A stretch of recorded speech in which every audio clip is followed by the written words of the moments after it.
Good evening and welcome back to Be Rich. Today I want to talk again what I spoke last week. What I spoke last week was Liz and the comedy of errors that is happening in British politics. Things have gone from bad to worse, and let's discuss that. But before that, let me give you an update. I'm back from Dubai, and markets' relentless falls continue. A friend of mine who is a fund manager sent me a piece which says that Wall Street is now blaming Fed for all its miseries and is now saying the Fed is out to finish the asset markets. This is ridiculous because asset markets were bloated out of proportions by the actions of the Fed from 2002 when the famous Greenspan put started. So far was so good because inflation did not hurt people, and then the wealth effect was really helping the Fed to spread cheer. But the bubble just got bigger and bigger as the Fed kept printing money like there is no tomorrow. In 2008, the size of the Fed was less than, but the size of the Fed budget was less than $1 trillion. And today, look where it is at nearly $10 trillion. And the troubles in China, which I have discussed in great detail many times, and other places, have meant that inflation has returned with a vengeance. And this time, since money was spread evenly, not only for the rich, but to all classes of society, this meant that services inflation also returned to haunt US. And now it looks that the inflation genie is out of the bottle. And the was on the verge of losing its credibility. And since the Fed was losing its credibility, it had to raise interest rates. So I found it very funny when fund managers say the Fed is out to finish them. The Fed is not out to finish them. What the Fed is trying to do is to crush inflation before it goes out of hand.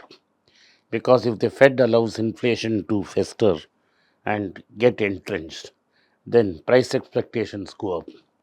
If people's price expectations starts to climb, then automatically it will feed into wages. And this is what exactly happened in America, and it's fed into wages. As wage expectations went up, wage inflation went up, and thus core inflation in America is above 6%.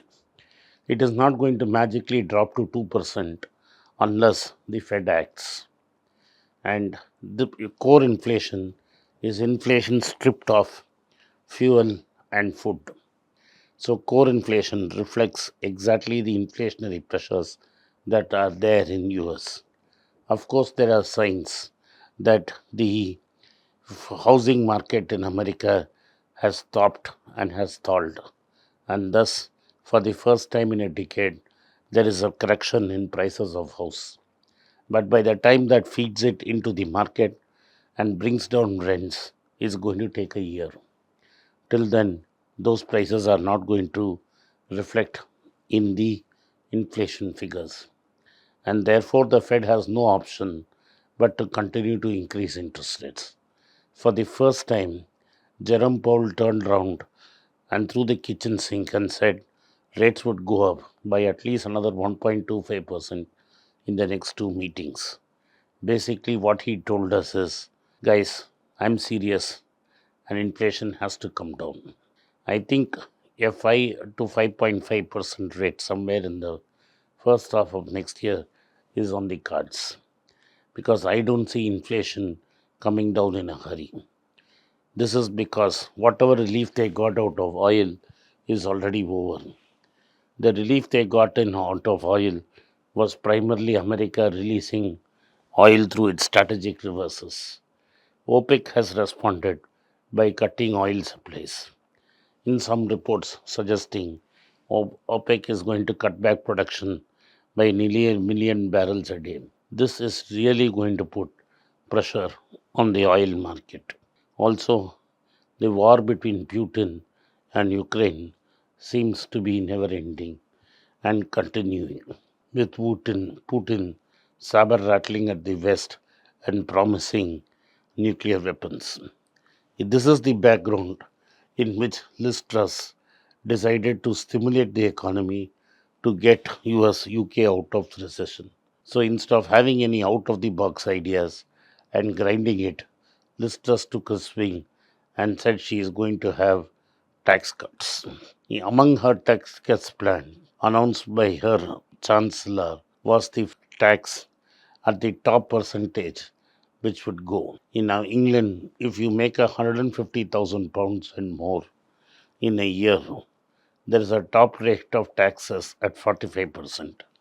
In the proposed mini budget by Liz Truss and her new chancellor, it was suggested to take it off. This would have cut revenue by 2 to 3 billion pounds.